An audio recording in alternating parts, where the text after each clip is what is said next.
Hare Krishna Prabhuji, Dandat Pranams Prabhuji. Hare Krishna Prabhuji, Dandat Pranams Prabhuji.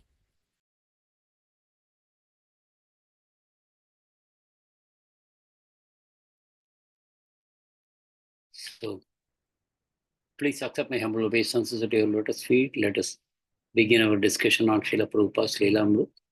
Let us start with Mangalacharanam prayers. Om Jnanatimmirandasya Jnananjana Shalakaya Chakshurunmilitam Yena Tasmai Shri Gurave Namaha Shri Chaitanya Manobhishtam Stapitam Yena Bhutale Swayam Rupa Kadamayyam Dadati Swapadandikam Vandeham Shri Guru Shri Yuta Padakamalam Shri Guru Vaishnavamscha Shri Rupam Sagrajataham Sahagana Raghunathanvitam Tam Sajivam Sadvaitam Savadhutam Parijana Sahitam Krishna Chaitanya Devam Shri Radha Krishna Padan Sahagana Lalita Shri Vishakhanvitamscha He Krishna Karuna Sindho Dinabandho Jagatpate Gopesha Gopika Kanta Shri Radha Kanta Namostute Tapta Kanchana Gaurangi Radhe Vrindavaneshwari Vrishabhanu Sute Devi Pranamami Haripriye Vancha Kalpatarubhyascha Kripa Sindubhyayeva Cha Patitanam Pavanebhyo Vaishnavebhyo Namo Namaha Jaya Sri Krishna Chaitanya Prabhu Nityananda Shri Advaita Gadadhar Shivasadi Gaura Bhakta Vrinda Namo Om Vishnupadaya Krishna Prashtaya Bhutale Srimate Bhaktivedanta Swami Niti Namine Namaste Saraswate Deve Gauravani Pracharine Nirvisesha Sunyavadi Paschatya Deshatarine Jaya Sri Krishna Chaitanya Prabhu Nityananda Shri Advaita Gadadhar Shivasadi Gaura Bhakta Vrinda Hare Krishna Krishna Krishna Hare Hare Hare Rama Rama Rama Hare Hare Hare Krishna Krishna Krishna Hare Hare Hare Rama Rama Rama Hare Hare Hare Krishna Krishna Krishna Hare Hare Hare Rama Rama Rama Hare Hare.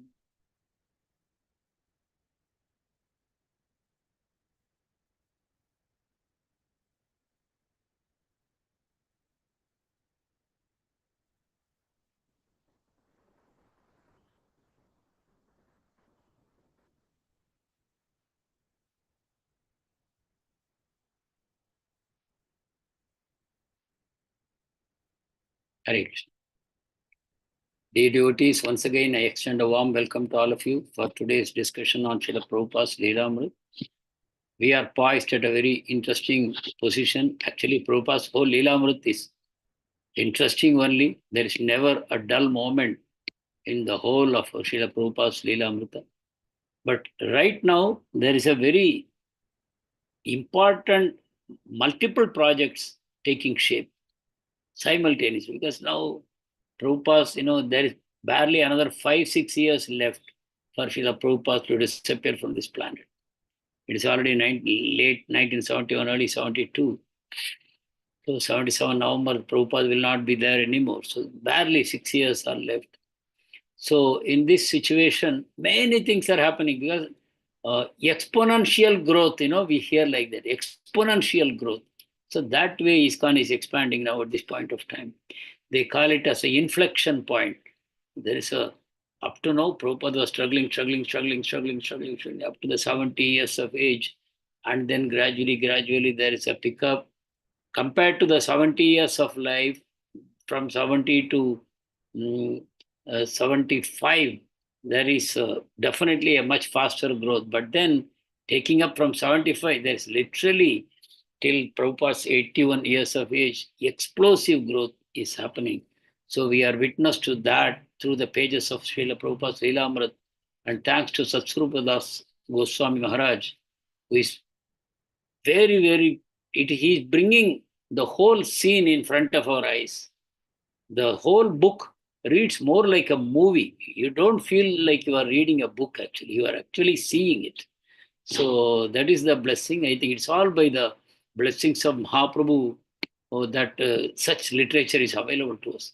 Just as Chaitanya Charitamrita or Chaitanya Bhagavat, they bring to life the whole story of Chaitanya Mahaprabhu, even though it happened 500 years ago. We are able to visualize that through the pages of these books. In a similar way, Prabhupada Lilamrt also is such a classical book by which you can relive the whole life of Srila Prabhupada as though you are a live witness seeing everything happening in front of your eyes. So these projects, the most dear projects of Srila Prabhupada, one is in the economic capital of India, Bombay, Juhu project. And Prabhupada was fortunately getting a huge tract of land in that place. And because Juhu was just now beginning to develop, he was also getting a very good price.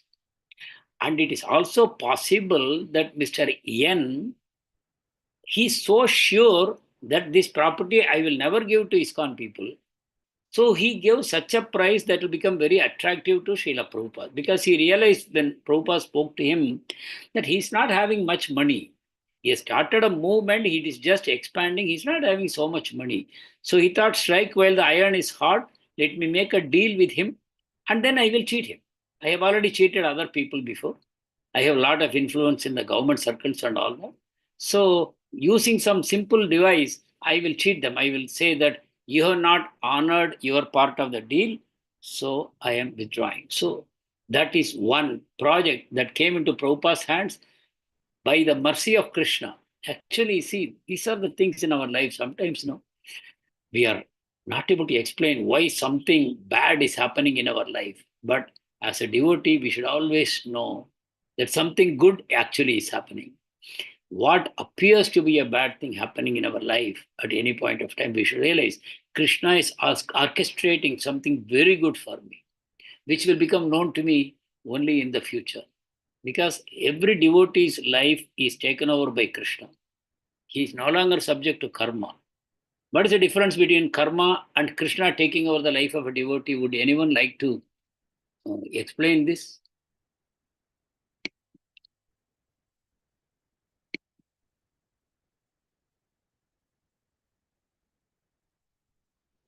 Anyone of you would like to try? What is the difference between the people whose lives are governed by their own karma and then the devotees whose life is taken over by Krishna? Their karma is inoperative now and their life is in the hands of Krishna. So, but we see their life, when we compare, they both look similar, very identical kind of lives, both devotees and non-devotees appear to have. But then how do you explain this difference? Hare Krishna, Prabhuji. Prabhuji, the devotees like so the free will has been to some extent given to the Lord Sri Krishna. So their life is but very safe, Prabhuji. But till the end of the life, the jiva accept the will of the Lord. Very good, very good. Nice explanation. Thank you, Mataji. Any others would like to say something on this? Mataji gave a very good explanation that the will has been at least partially and then yes. Their life is safe. They will never get bound in the cycle, Prabhuji, of birth and death and all that. Yes. There will be protection, 100% protection. Yeah, yeah. Thank you, thank you. It's very nice. Other devotees would like to add something? You agree with what Mataji said? Hare Yes, Krishna, Prabhuji. yes, Prabhuji. And one more thing, Prabhuji, whatever Krishna does for a devotee is for bringing him closer to Krishna, for his Krishna consciousness, for his advancement and for taking him back to Krishna. So Yes. any obstacles in that path, Krishna will remove that. It is for our own good, Prabhuji. Yeah. Thank you. Yeah. These are the lines in which we should meditate. These are all points for our meditation.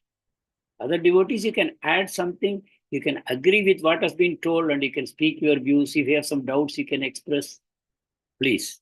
It's a very important point we are discussing. Yes, Mataji. Hare Krishna, Prabhuji, Dandat Pranams, Prabhuji.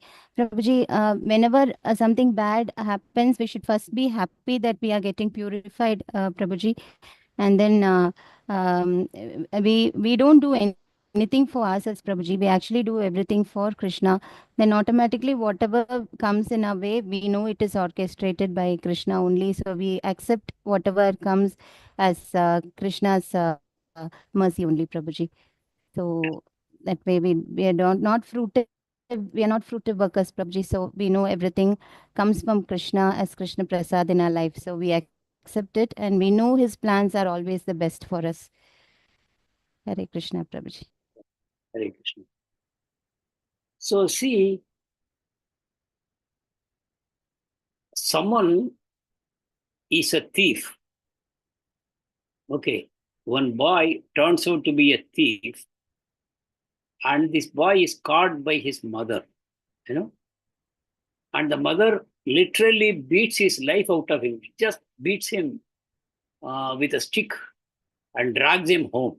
The boy gets severely beaten, and people may wonder, oh, mother, why you are doing this to your own son? You are beating him. But that same boy, had he been caught by the police or by the person from whom he has stolen, they would also have beat him. Both are beatings only, but then they operate differently, right? So the law of karma acts like a judge, very neutrally, without any passion, without any like or dislike. In a very neutral way, law of karma acts. That means you do something good, you will receive something good. You do something bad, you will receive something bad. Like that, the law works very neutrally on the whole population. Krishna says, Name dvesho asti na priya. Nobody is dear to me. Nobody, I am hostile to no one. So at that level, he acts very neutrally. But people receive rewards and punishment according to their actions. So this is like the judiciary of a country punishing a person. Throw him into jail, keep him for 5 years, put him in solitary confinement. Sometimes some courts in other countries, they whip people 50 times, you whip them or stone them. Like that, different systems of justice. But basically, you do wrong, you will be punished. You have not done wrong, you will be released. That is how the law of karma, under Mahamaya. Every soul is maintained in that way. So when the soul receives a punishment, that particular sin is washed out. By receiving the punishment, a particular sin is washed out. Or that is why people do prayaschitta. Why people do prayaschitta? Would anyone like to explain what is this prayaschitta business?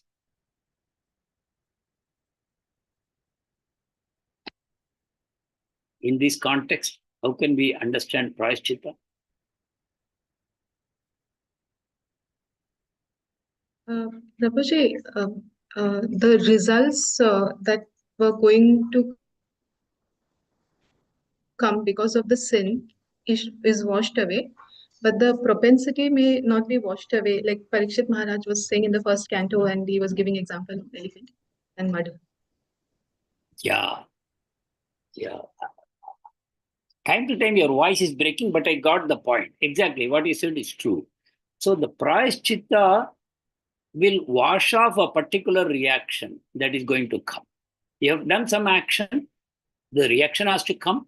So the prayaschitta will maybe remove that reaction completely, or maybe 50%, 30%, whatever, apart, depending on the prayaschitta that you adopt. And prayaschitta means by body, mind, by finance, you lose something.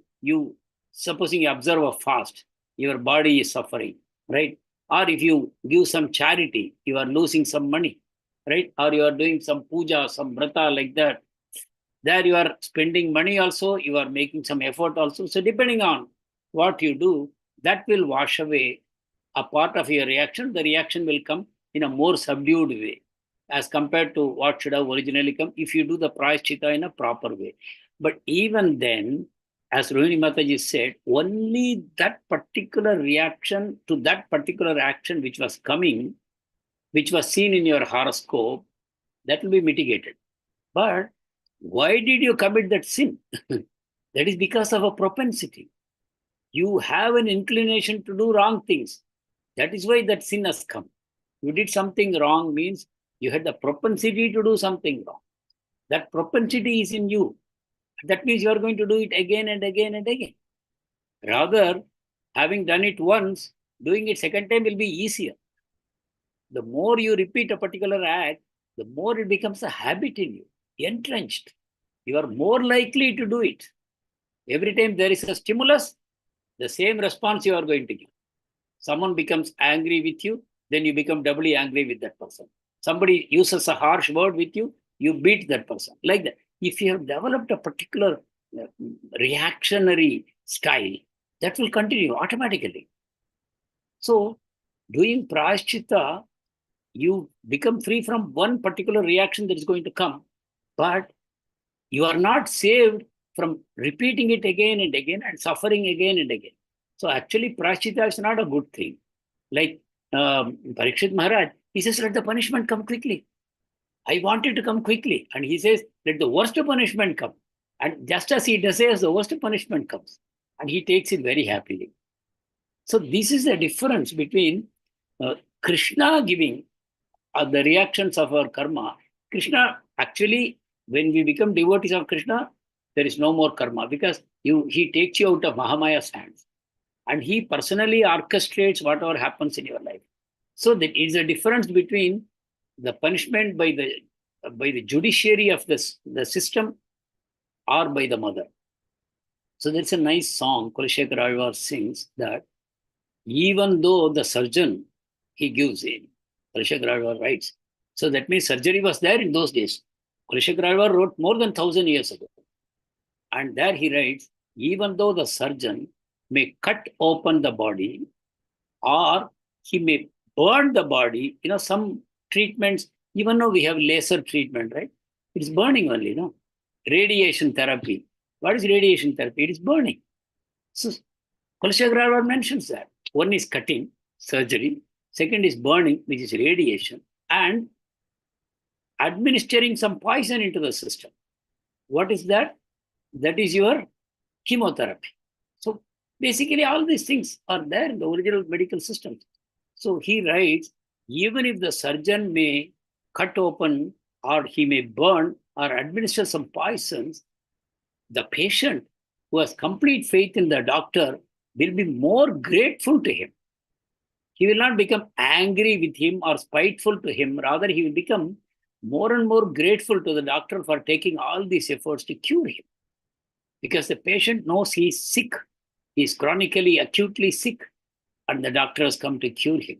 So he becomes indebted to the doctor. He says, similarly, oh my dear Lord, even if you give me life after life after life, various sufferings, I will still cling on to your lotus feet in great confidence.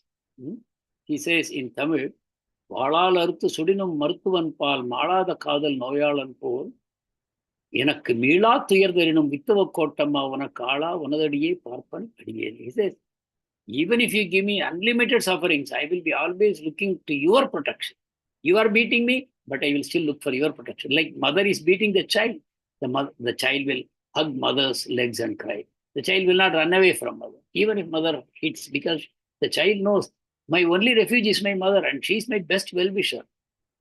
So like that, we realize that if we hand over your life to Krishna, that means whatever happens in your life is only for your good in the long term. So why I was starting this example is we see that Juhu property, there's so much struggles that Srila Prabhupada has to undergo. But in the process, what must have been perhaps worth crores, I don't know, at that time, Prabhupada got it very cheap because Mr. Yen, he had no intention of selling. He wanted to cheat. So he gave it for a low price. But Prabhupada outsmarted him. So anyway, so this huge, having got the land, it is only 10% of the story. You have to now construct. You have to construct a huge marble temple. You have to construct huge hotels and restaurants and dioramas and theaters. Prabhupada has big plans. Prabhupada even wanted huge residential properties where devotees can come and live and do all kinds of services. Families of devotees can come and live. So these are the plans. So there is one project going on. Second project is in Mayapur. Already Bhumi Pujan has been done. That project has to take off. That's a huge project. Spiritual city. Prabhupada wants a spiritual city in Mayapur, along with the Temple of Vedic Planetarium, which should be the largest and the most unique temple in the whole world. It will be constructed at a huge cost. And third one, Vrindavan. Prabhupada calls Vrindavan my home. So this is, back home, back to God. It means going back to Vrindavan, right? So that is a home. Prabhupada wants a very magnificent temple in Vrindavan also. So multiple projects he is initiating. And this is going on. So we have already seen these things. Bombay, the devotees have paid 1 lakh already, first 50 and second 50. And they started moving into the tents. And with great difficulty, they were living in the tent. Meantime, Radha Rasbihari also moved in with them, because it is Prabhupada's plan, outsmarting the Mr. N at every step. Let the deities go and live there. Let the public come and take darshan on a regular basis. Let all the worships go on for the deities, even though it may be just a shed. Let the public come. Let us hold pandal programs to proclaim to the world that this land belongs to us. Let us have lot of people come. And number one, we will have sympathy from all these people. And at the same time, we can have a solid claim that this is temple property and unnecessarily people are giving us trouble. So Prabhupada did all these plans. Even though some people are saying that we cannot move the deity into these conditions. We already read overflowing sewages, overgrown weeds, and very unclean place, bootleggers, rowdies, mosquitoes, rats. And in small tents they are living, but still Prabhupada said, oh Lord, you come here. And what Prabhupada told the Lord, oh, my dear Radha Rasbihari, please accept these very austere conditions I am giving you, but very soon I will build you a beautiful marble temple and I will make sure that you are worshipped in a very grand manner. So, like that Prabhupada has arranged. So, Radha Rasbihari is moving in, and now they are witness to whatever is going on. Directly under the eyes of Radha Rasbihari, the project is taking shape. The fighting is going on. So, it was everything what Prabhupada does is strategic moves to N. He knows Mr. N is a cheater. He's a number one cheater. Prabhupada knows from the beginning. So Prabhupada is making his moves very intelligently. Mr. N is not at all worried. He thinks, I know how to handle these people. I have handled big corporates. So I know great difficulty to deal with these foreigners and this one old man. I can deal with them. So he's very happy. Let us collect whatever money we can and then we will cheat. So he's waiting to collect whatever money he can get. So we already heard about the Pandal program, how 500 people came every day. Prasadam was distributed to everyone, all these things. And Prabhupada lived in the tent with the other devotees, but eventually he moved into the flat of one of the residents in the residential quarters in that property, Mr. Acharya. He is from Mangalore, Udupi Brahman. So Prabhupada moved in with him. So this is going on. Within a few days, Srila Prabhupada hurried to have the Bhumi Puja in Juhu. Again, once you do Bhumi Puja to install the Seshnag, and then you have some kind of a temporary structure and install the deities, and you are more and more strengthening your case that this is my land and this is the land of the deities and no one should disturb us like that. And Prabhupada, of course, very much wanted that the suitable temple should manifest as quickly as possible in this property. So there was a simple ceremony. There was a fire sacrifice, and there was kirtan singing by Srila Prabhupada and devotees, and Anantasesh was installed in the pit. Bhumi Pujan was complete, and prasadam was distributed to everyone. At the end of the Pandal festival, Srila Prabhupada was chastising Brahmananda Swami for having made an exorbitant contract for a simple project for making the pandals. He have agreed for too much. That was 40,000 rupees in the year 1971. So Srila Prabhupada called the contractors. He chastised them also. When they came for settlement of bills, Prabhupada chastised the contractors and he said, I will give you nothing more than 4,000 rupees. They came for 40,000, they got 4,000 and they quietly walked away. And Srila Prabhupada said, These fellows are only waiting to cheat you. All these foreigners, Americans are there. They have a lot of money and we want their money and we will cheat them. So Prabhupada was complaining that because of this naivety of all these people, we are losing a lot of money. With great difficulty, we are acquiring money from the public, but you are also losing it like that. But Prabhupada, it's part of the game. Prabhupada is just educating these people, not that, okay, now you don't do anything, not like that. Yes. Prabhupada is teaching them, guiding them, developing them all the time. So some of the neighbors, now we are talking about the Juhu property itself, huge piece of land. There are multiple residential houses where the tenants are there for many decades. They are paying some nominal rent to Mr. N and they are living there. They are getting no facilities because the landlord wants to evict them. But because of the law prevailing, he's not able to evict, even though he's such a powerful person. But some of these rent act and all that, no one can do anything. So they were also living there. And many of them were Christians. And when the Pandal program was there, loudspeakers were blaring, all these people were complaining. They were giving whatever trouble they can do to the devotees. For example, overflowing sewages, drainages, we were saying, they will unnecessarily pour water, they will make the place stink. And the devotees have to again clean up that place. Because devotees are living on plain ground. These people are at least living in flats, somewhat high-rise, 4 stories, 5-story buildings. So devotees are undergoing unspeakable difficulties. Not only they had difficulty maintaining themselves, but they had to also maintain the deities in a nice way, in a befitting manner. So they were facing so many difficulties.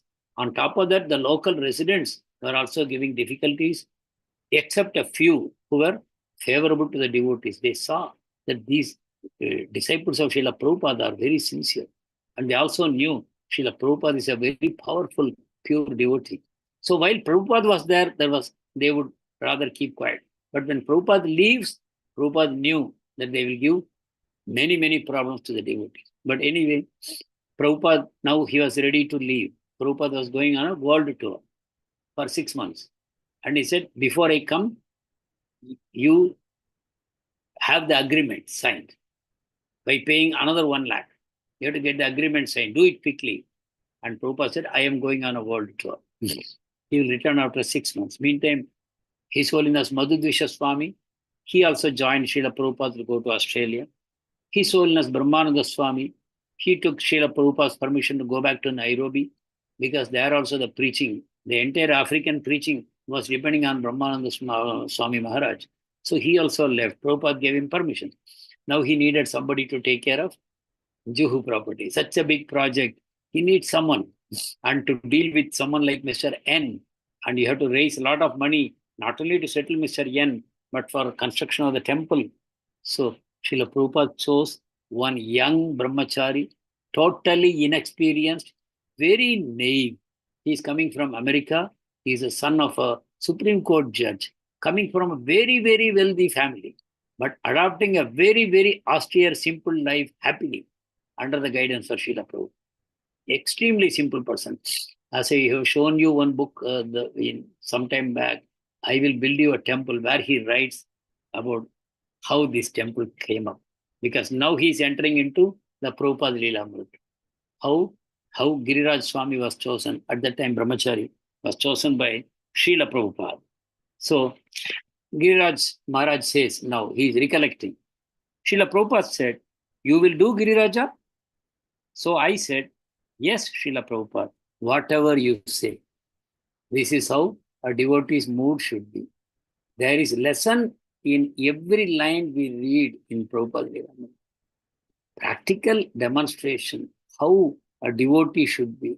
We learn from Srila Prabhupada and we learn from the disciples of Srila Prabhupada, how we should be and how we should not be. See here, this young man who has come from America, he straightaway agreeing to such a huge responsibility. He said, yes, Srila Prabhupada, whatever you say. Mentally, Giriraj Maharaj says, I was not actually very happy about it. But I understood that one should be surrendered to the spiritual master and whatever he says, one should do. So I accepted. Prabhupada said that good management means whatever needs doing, you do it. That's all. Later, I went in to see Srila Prabhupada, and he was sitting behind his desk. And Prabhupada said, now the full responsibility is on you. Prabhupada is going to leave. Prabhupada is not going to sit and guide him every step. No, Prabhupada is just given full responsibility. Prabhupada is leaving. I winced when he said that because I was not used to taking responsibility. Actually, Prabhupada, how he chose him is because, see this is very important. How did Prabhupada choose Giriraj?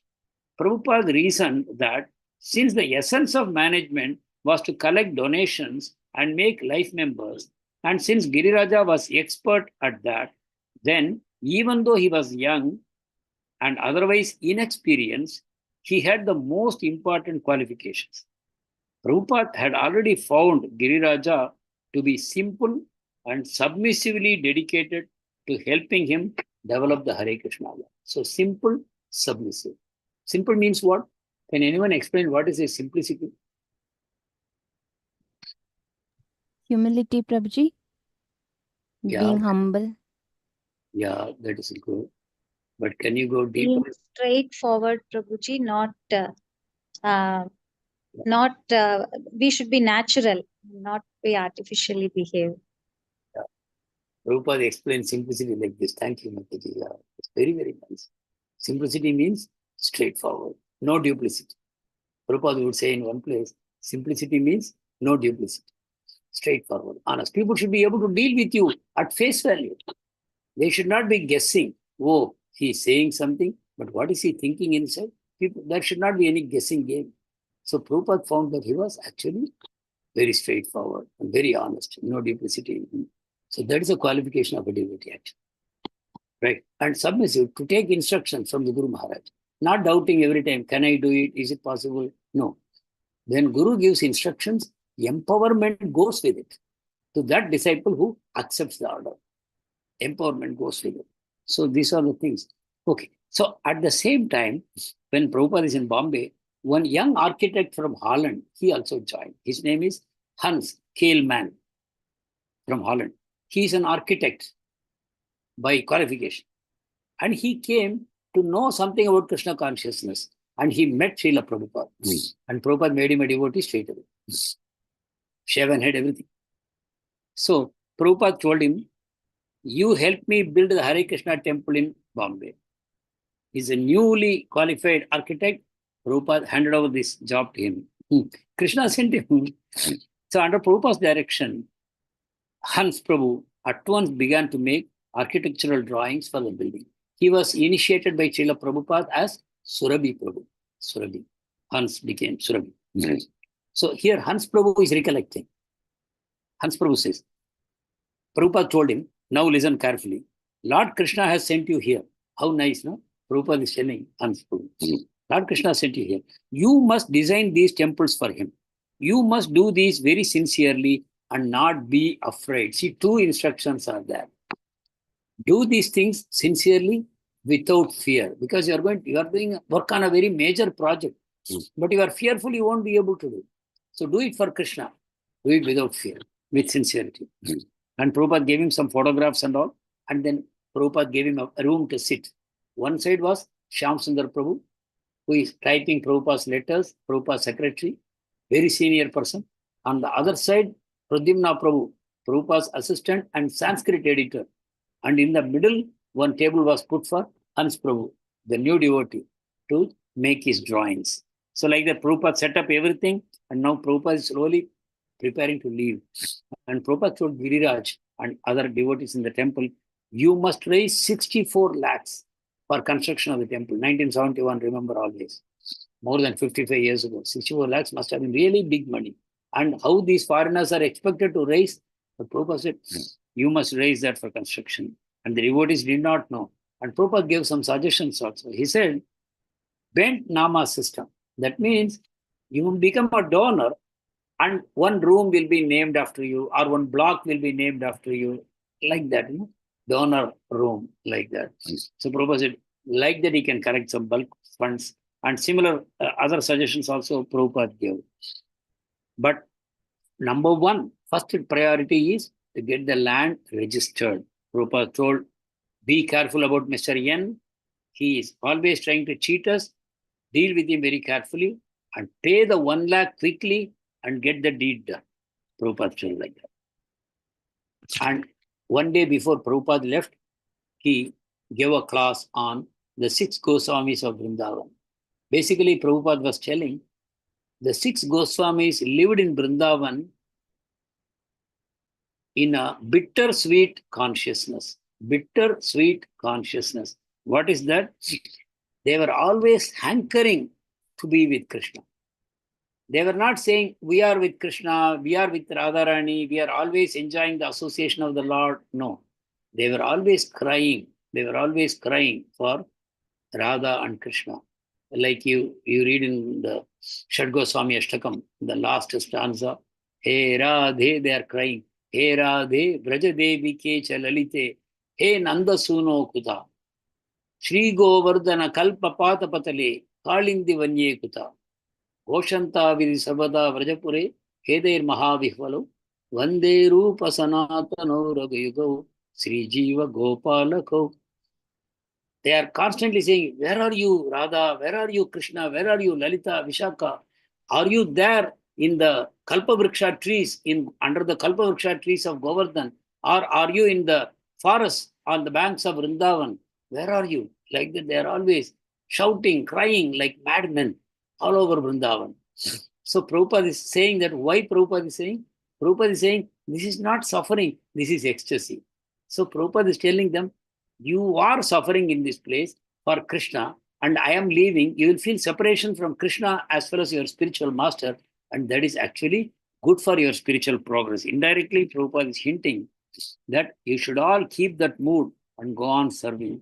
And next day, Srila Prabhupada left for the airport, and Madhudisha Swami performed a very nice kirtan at the airport, and Prabhupada appreciated and said, if you do kirtan like this, our Bombay project will be successful. So Prabhupada is very much focused on kirtan, right? With full heart, we should put our whole heart into our kirtan. So then Prabhupada left. And Mr. Yen's wife came to see him off in the airport. So Prabhupada very happily said, oh, Mrs. Yen, you are also here. You are becoming one of us, like that. Now, our Satsvarup Maharaj is telling a few things about Srila Prabhupada. Very, very interesting things about Srila Prabhupada. Srila Prabhupada had the ability to bring spiritual vision into physical reality, and also the ability to change a part of the material world into spiritual energy. Right? Can anyone say, what do you understand from this?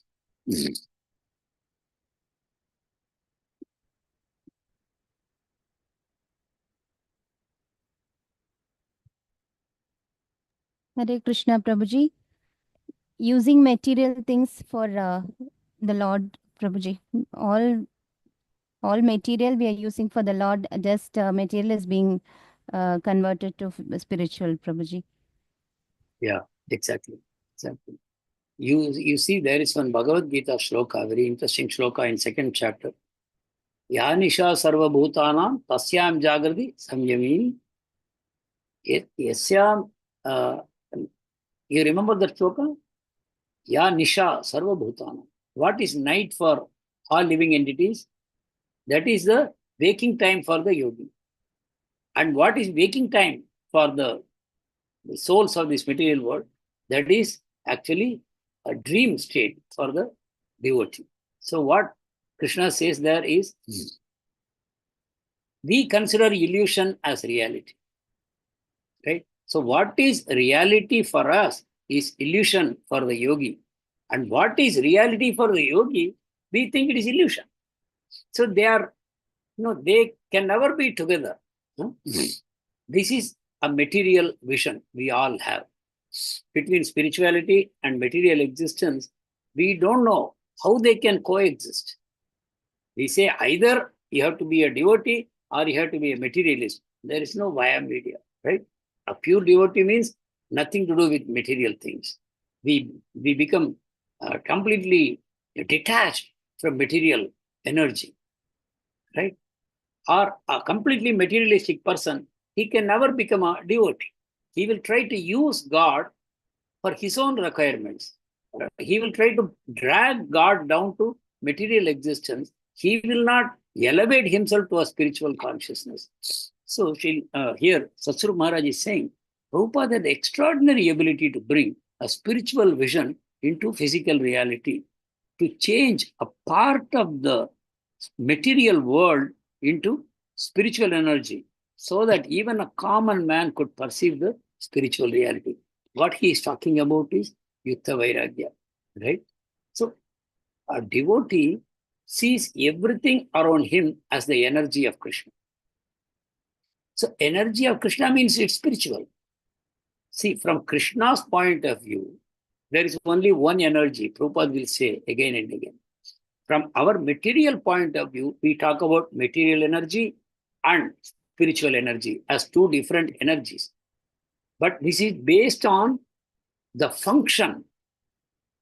There is only one energy, but depending on how it functions, we give it different names. So when we say material energy, we mean that it is functioning materially. And spiritual energy means it is functioning spiritually. So what is spiritual energy? It is beyond the three modes of material nature. And the spiritual energy means you are in direct communion with God. Like Srila Prabhupada would say, my temples are the embassies of the spiritual world. And if anyone is in my temple, they are fenced away from the influence of material energy.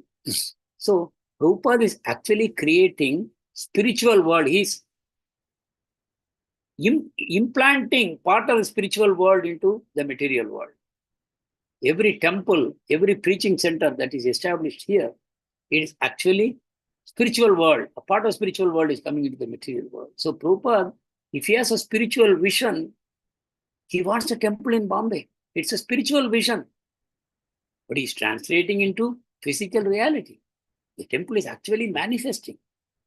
And here Satsvarup Maharaj says, normally a transcendental person will hesitate to deal with material energy. A transcendental person, especially the Mayavadis, the impersonalists, they try to detach themselves from anything material. They don't want to deal with it because they think it will be binding on me. I may fall down anytime. So they want to keep a distance. So they choose to go to the Himalayas, live in some caves and eat very sparingly. They eat something. They don't have any good clothes, nothing. In very cold, very hot climates, they live, accepting various austerities. But Prabhupada is not doing any of these things. Rather, in the service of Krishna, he is ready to do anything.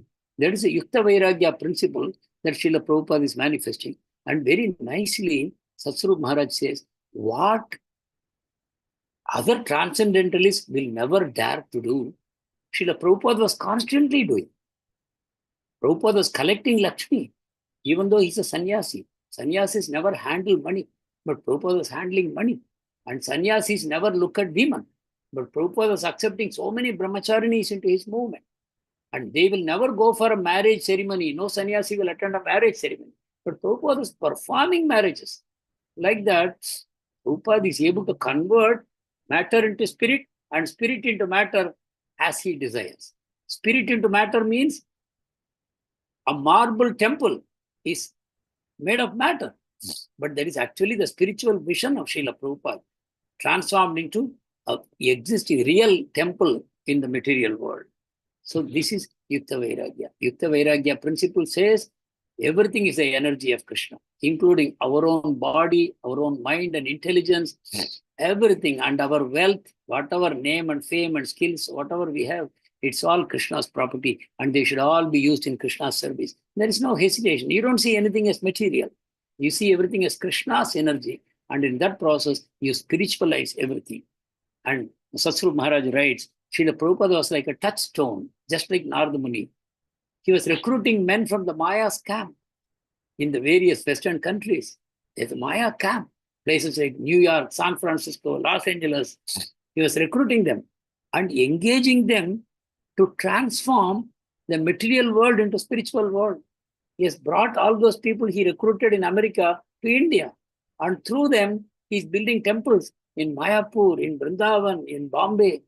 So this amazing thing, very nicely, it is captured by Satsvarup Maharaj in this book. And one more, Prabhupada's quote in Srimad Bhagavatam is reprinted here. I will read it out for you. Very important. Yukta Vairagya principle, how nicely Prabhupada explains. So this is an extract from the introduction to Srimad Bhagavatam. Okay, I am reading from there. Therefore, all the sages and devotees of the Lord have recommended that the subject matter of art, science, philosophy, physics, chemistry, psychology, and all other branches of knowledge should be wholly and solely applied in the service of the Lord. Okay, so now we have something called secularism. Nobody knows what it exactly means, but secularism means you don't allow religion or religious morality to come into any aspect of material life. You keep religion to the temple and keep religion to your home, and then don't carry religion outside. You keep your temple, you keep your religiosity at home. Outside, you don't even wear religious symbols. The world is moving in that direction. Don't remind anybody of God by the way you dress, by the way you wear on your forehead some symbols. No.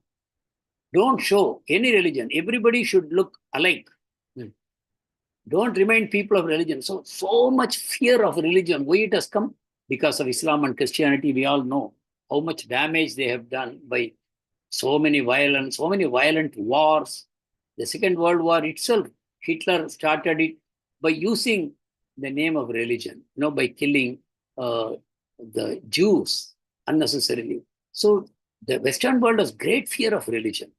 So from there, we have also imported secularism. Actually, for India, Hinduism is a better fit than secularism because Hinduism has a natural secularism built into it.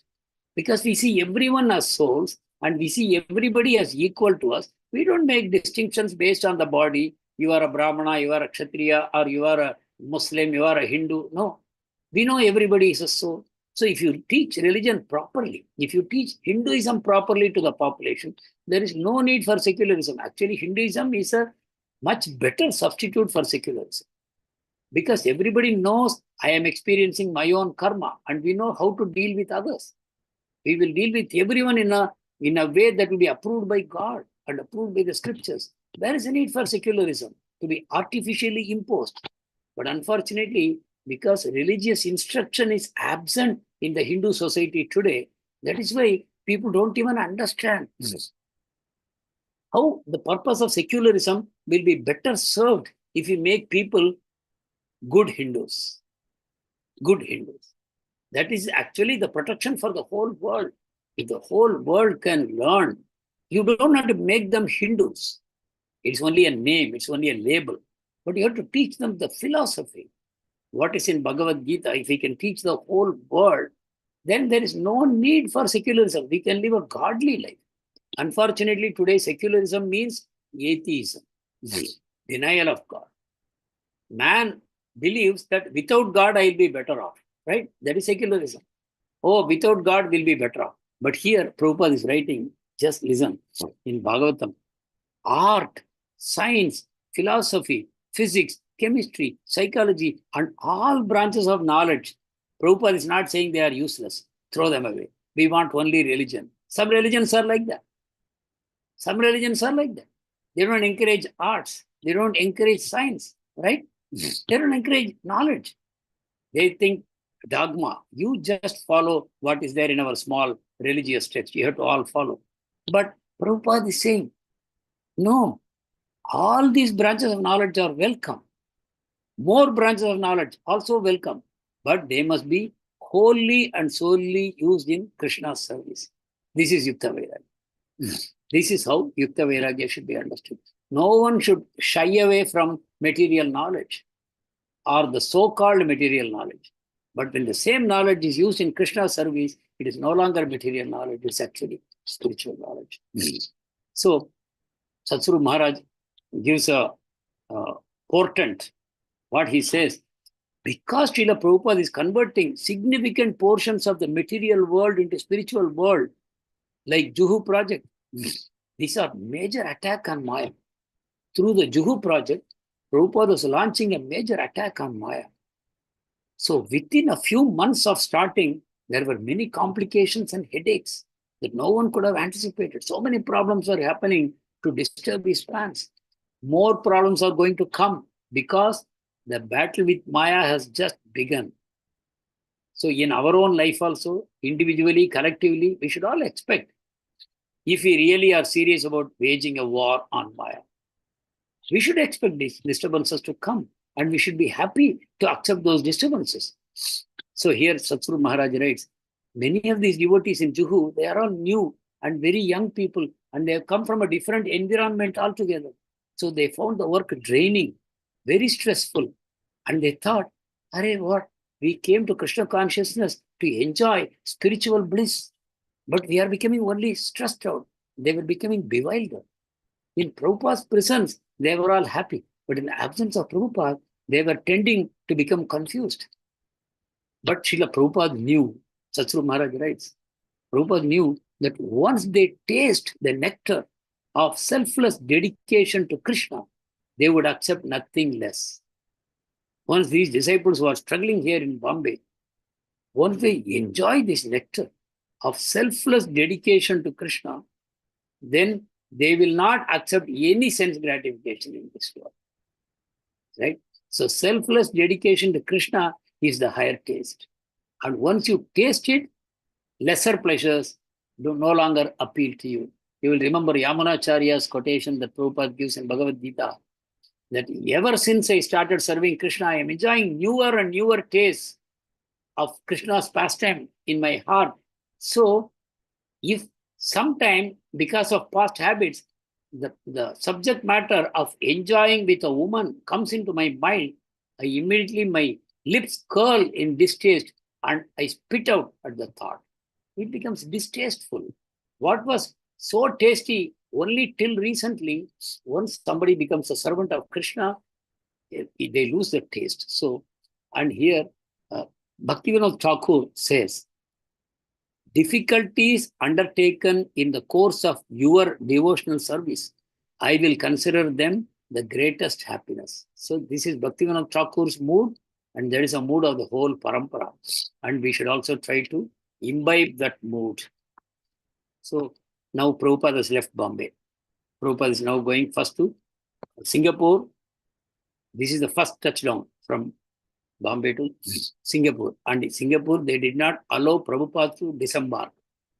They said, no, we cannot allow you to come here. Specifically, Prabhupada, they did not want him to come. So Prabhupada flew from there directly to Australia, very unhappily, because a lot of plans had been made for preaching activity.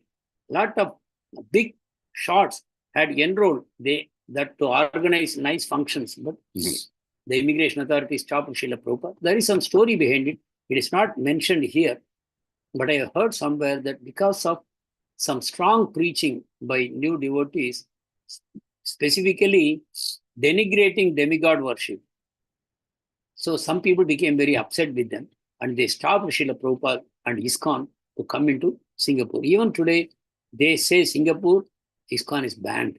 You cannot openly propagate ISKCON. It is only an underground movement till now in Singapore.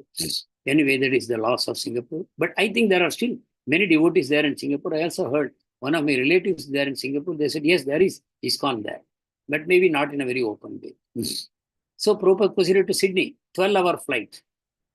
And he went to Sydney for the second time. Does anyone remember the first visit of Prabhupada to Sydney? Can anyone recollect? Hare Krishna Prabhuji. Is it that Prabhupada was chastising everyone there when they brought, they did not milk they brought first, and they brought some chapatis. It was not good, and he taught them. And in the backside of the temple, all rubbish was kept, and he chastised all those things, Prabhuji. Yeah, all these things happen. But also Prabhupada noted that these are sincere people.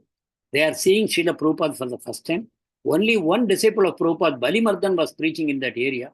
but he was going to so many places, so they did not have any association also. But they had taken Prabhupada's principles very seriously. Every day they would go out for Nagar Sankirtan. Every day. Sometimes the police would arrest them. Still, they will come out of the jail.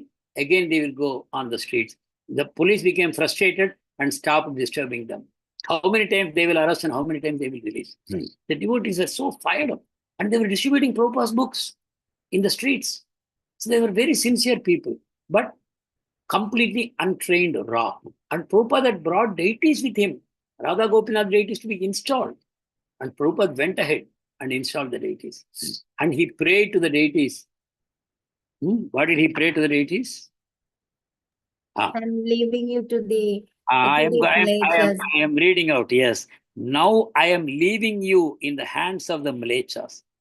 I cannot take the responsibility. I have no time. I cannot take the responsibility. You please guide these boys and girls and give them the intelligence to worship you very nicely. Now Prabhupada is coming to see them again, second time. And now on returning and seeing the deities beautifully dressed and well cared for, he felt happy. Okay? So now we get many times we may not get this chance to revisit, but now we are revisiting Sydney and Prabhupada is very happy.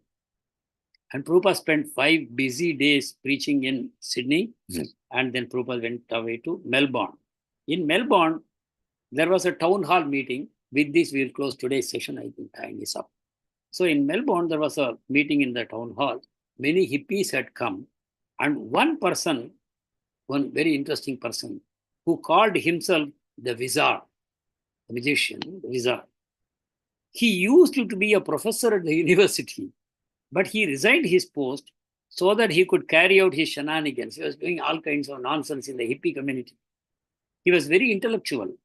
He was dressed in a black cape and a leotard. I don't know. He was very funnily dressed, that much we know. He was looking very different from the average Australian. He was, very funny dress he was wearing. And he got up as soon as Srila Prabhupada said questions. He had a group of his own followers. First, he spoke very respectfully. Excuse me, Your Divine Grace.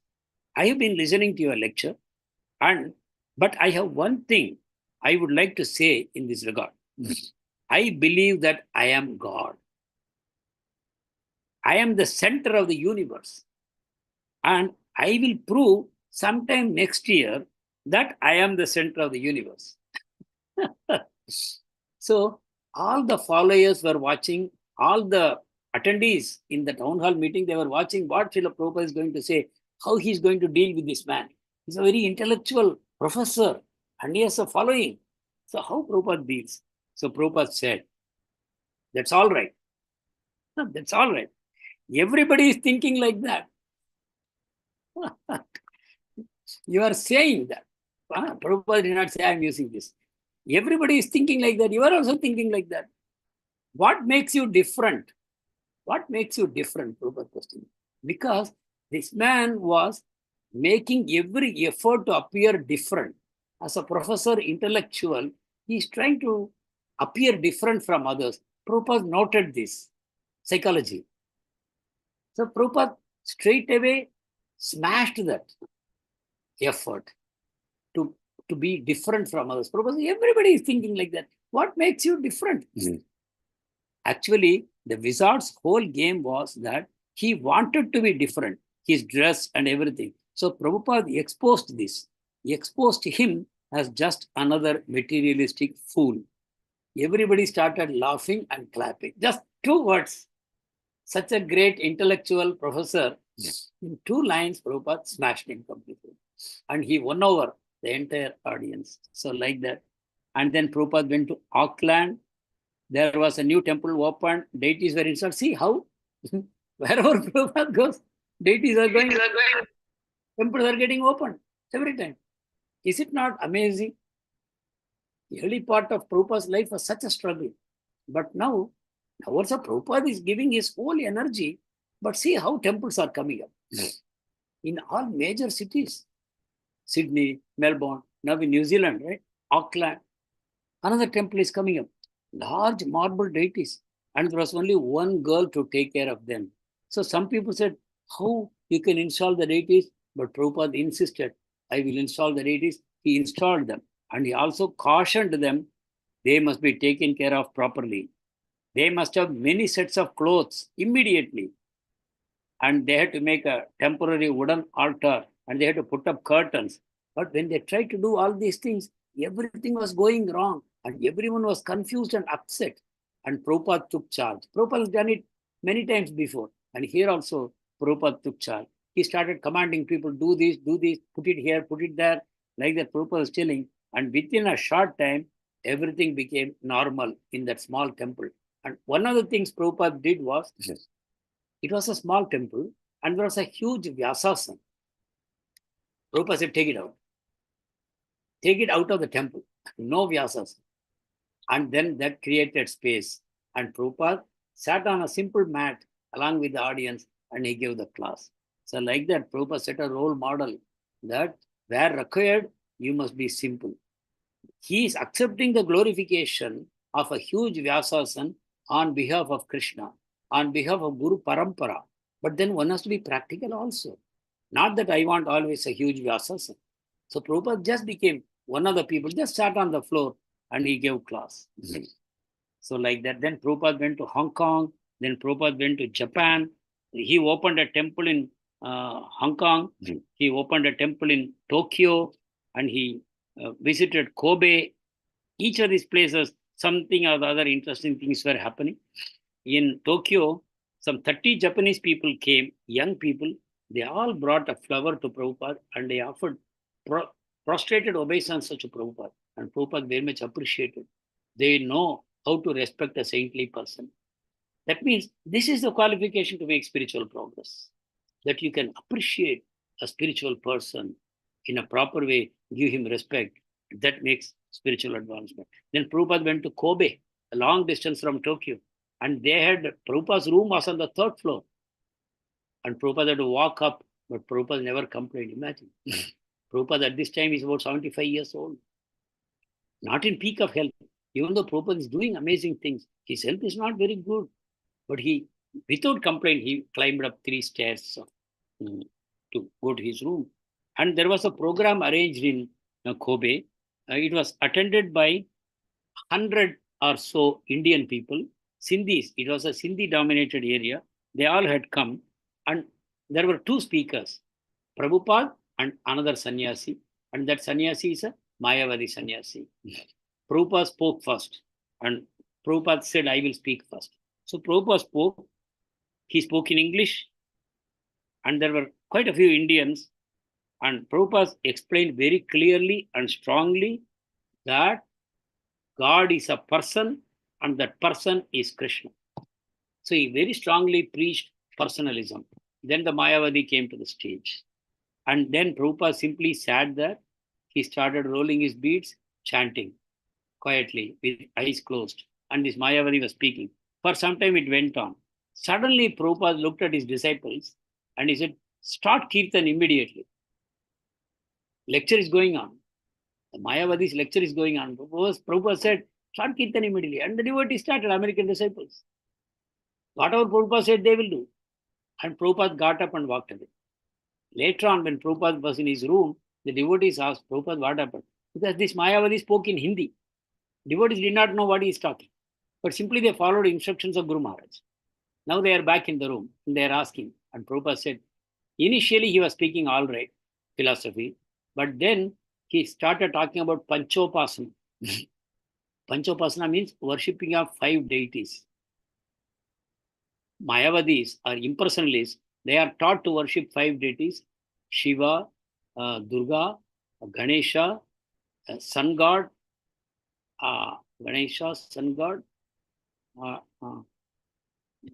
and Vishnu. 5 deities, Pancha Upasana. But ultimately their aim is to transcend form and become one with the Brahmajyoti. So when he started talking about it, Prabhupada made this kirtan. I don't know what happened, whether the sannyasi had to stop, I don't know. He was speaking in Hindi. And so Prabhupada then said, I am like a lion when I am out and a lamb when I am home. like that Prabhupada told. So thank you very much. Next week, we will continue what happened in Tokyo. And then Prabhupada goes to Hawaii and then Los Angeles. Like this, a whirlwind tour is going on. And how while traveling, Prabhupada is also taking care of Bombay and taking care of his worldwide preaching movements. All that we will see. Thank you very much. If there are any questions, you can ask them. Vancha kalpatarubhyascha kripa sindhubhyev